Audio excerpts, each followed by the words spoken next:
Ang dating Pangulo ng Pilipinas na si Rodrigo Duterte ay inaresto ng pulisya sa International Airport ng Maynila noong Martes sa utos ng International Criminal Court, ICC, kaugnay ng kasong krimen laban sa sangkatauhan na isinampa laban sa kanya, ayon sa gobyerno ng Pilipinas.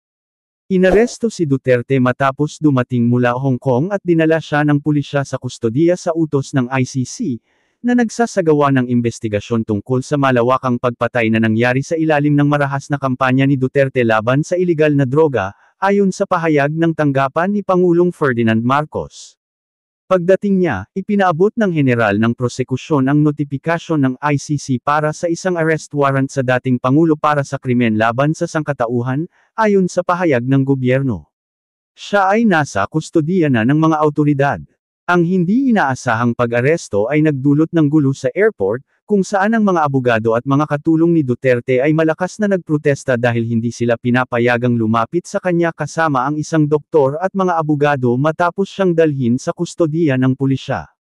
Ito ay isang paglabag sa kanyang karapatang konstitusyonal, sinabi ni Senador Bongo, isang malapit na kaalyado ni Duterte, sa mga mamamahayag. Tinatanggap ng Manila Office ng International Police ang opisyal na kopya ng arrest warrant mula sa pandaigdigang korte, ayon sa gobyerno. Nagsimula ang investigasyon ng ICC sa mga pagpatay kaugnay ng droga sa ilalim ni Duterte mula ika-1 ng Nobyembre taong 2011, nang siya ay mayor pa ng lungsod ng Davao sa Mindanao, hanggang ika-16 ng Marso taong 2019 bilang posibleng mga krimen laban sa sangkatauhan.